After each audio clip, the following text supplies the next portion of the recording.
Hello dear student, welcome. तो बट्टी लोग tension मत लो रे बैफ वाले, तुम्हारे लिए सब मैंने लेक्चर रिकॉर्ड कर दिया है। तो आ जाओ, अभी नेक्स्ट पेपर का ऑब्जेक्टिव सॉल्व करता हूँ। तो अभी क्वेश्चन पेपर तो नहीं था अपने पास फिजिकली, तो इलेक्ट्रॉनिक मोड में आ गए, ठीक है। तो आ जाओ और इसका पहले डिस्कस करते हैं। क्या दिया है? Interest on security deposit from electricity consumer. क्या वर्ड है? Electricity consumer. तो ये जो भी इलेक्ट्रिसिटी कंज्यूमर होता है ना, इसका रेट कौन डिसाइड करता है मालूम है क्या? May be payable at lower than bank rate. Bank rate से कम होता है। जो भी इसका इंटरेस्ट होता है, जो बैंक रेट है, तो उससे क्या रहेगा? कम होएगा। फिर बोला है इलेक्ट्रिसिटी टैरिफ। टैरिफ मतलब टैक्स होता है। क्या होता है? टैक्स। और फिक्स बैट, तो इसकी एक कमेटी बैठती है, लोग चाय पानी पीते हैं, फिर उधर जाके फिक्स करते हैं, तो उसको कमीशन बोलते हैं। तो कौन फिक्स करता है टैक्स का टैरिफ? कमीशन वाले। कमीशन वाला ऑफिसर रहता है, लोग फिक्स करते हैं, राइट। अपने मन से अदानी लोग फिक्स नहीं करेंगे ना। हाँ, अच्छा, पहले वाला का ये आएगा मोर देन। हाँ सॉरी, फर्स्ट का आएगा interest on security deposit electricity consumer bank rate और मोर एज पर प्रिस्क्राइब, मतलब जो ज़्यादा रहेगा वो आएगा। बी आंसर है फर्स्ट का। और सेकंड का क्या है? कमीशन है। अभी इधर थर्ड क्या बोला है? If the market value of investment held as current asset is less than cost. तो जो भी डिफरेंस होता है वो किधर ट्रांसफर करते हैं मालूम है क्या? डेबिट करते हैं। क्या करते हैं? डेबिट। क्योंकि क्या हो गया? करंट एसेट कम है ना, तो लॉस हो गया, तो क्या होगा? डेबिट। अगर करंट एसेट ज़्यादा रहेगा ना, तो क्रेडिट में होगा। ज़्यादा रहेगा तो हाँ, इधर कम था इसके लिए किधर रहेगा? डेबिट होएगा। फिर बोला under Maharashtra cooperative society act. तो जो भी कोऑपरेटिव सोसाइटी है तो उसको फॉर्म एन भरना पड़ता है। क्या भरना पड़ेगा? फॉर्म एन, याद करना। और ये लाइन उठा के कोऑपरेटिव का शॉर्ट टर्म में भी उठा के डाल देना। Cooperative society act, society must prepare profit and loss account and balance sheet accounting year. कौन से फॉर्म है? Form N. और मैंने पूरा शॉर्ट नोट भी अपलोड कर दिया, लाइव लेक्चर भी ले रहा तुम्हारे लिए, ठीक है। अभी फिफ्थ क्या बोला तुम्हारा?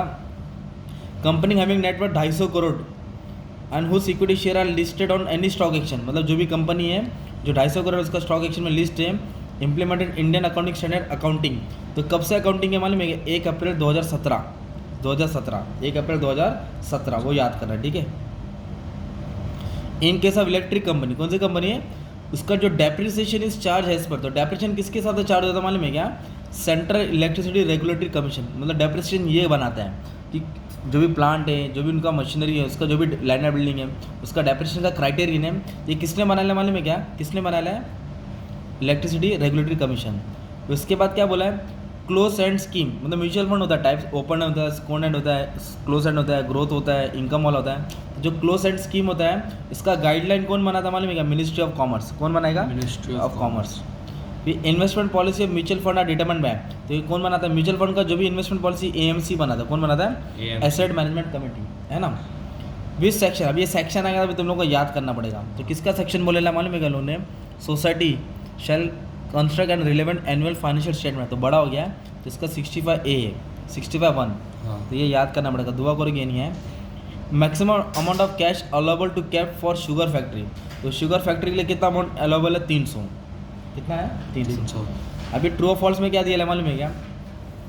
The main purpose of electricity act 2003 is to distance state electricity board from tariff determination. Yes true. तो इसका काम है कि एक सही तरह से लिमिट डालना, उसके हिसाब से टैक्स लगाना, टैरिफ चार्ज करना, मतलब इलेक्ट्रिसिटी का बिल। और interest security deposit on electricity consumer is payable at bank rate और मोर। तो ये ट्रू है। ऊपर ब्लैंक्स में भी आता है, यही ब्लैंक्स इधर रिपीट कर दिया, ट्रू है। फिर entrance fees are treated as revenue receive, नहीं, फॉल्स। ये कैपिटल रिसीव होता है, क्योंकि एंट्रेंस फीस को रिजर्व फॉर्म में डालते हैं। क्या डालते हैं? रिजर्व सरप्लस में। तो जो भी रिजर्व सरप्लस में आता है उसको कैपिटल बोलते हैं। क्या बोलते हैं? और जो इनकम में डालते हैं उसको रेवेन्यू बोलते हैं। तो रेवेन्यू रिसीव में क्या आएगा? इंटरेस्ट ऑन बैंक, इंटरेस्ट आता है ना सेविंग बैंक पे, एफडी पे आता है, कलेक्शन फ्रॉम मेंबर आता है, वो रेवेन्यू रिसिप्ट है। और एंट्रेंस फीस कोई भी फंड आया वो कैपिटल रिसिप्ट होता है, ठीक है। वाटर चार्जेस, क्या बोला है? Water charges are divided among the member on the basis of area of the flat. नहीं, एरिया और फ्लैट के हिसाब से डिवाइड नहीं होता है, डायरेक्ट कैपेसिटी के हिसाब से होता है, तो फॉल्स है। और पांचवा क्या बोला है? Interest paid to holder of security on due date in respect of actual period of holding. नहीं, ड्यू डेट पे नहीं, उसको होल्डिंग नहीं बोलते, उसको कुछ और बोलते हैं, ये भी फॉल्स है। Profit on sale of investment current investment transfer to profit and loss account, while profit on sale of long term investment transfer to capital reserve. नहीं, कैपिटल रिजर्व में ट्रांसफर नहीं होता है, उसको अलग से रिवोल्यूशन रिजर्व में डालते हैं, तो ये भी गलत है, तो फॉल्स है 6 वाला, ठीक है। Open end scheme generally offer exit option to investor through stock exchange. Offer exit नहीं, उसके ऊपर मन है, कभी भी खरीदे कभी भी बेचे, ये भी फॉल्स है। इन्वेस्टमेंट इन गोल्ड, किधर इन्वेस्टमेंट का? Gold is A has against inflation, right.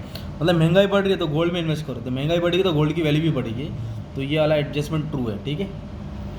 Fund declare NAV does not include loads.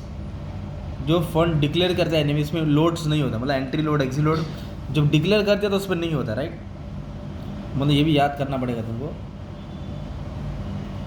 IFRS 4 deals with consolidated financial statement, नहीं 4 किसके साथ डील करता है, किसी और के साथ डील करता है, इसके साथ डील नहीं करता है, 4 का अलग है, ठीक है। तो ये भी फॉल्स है।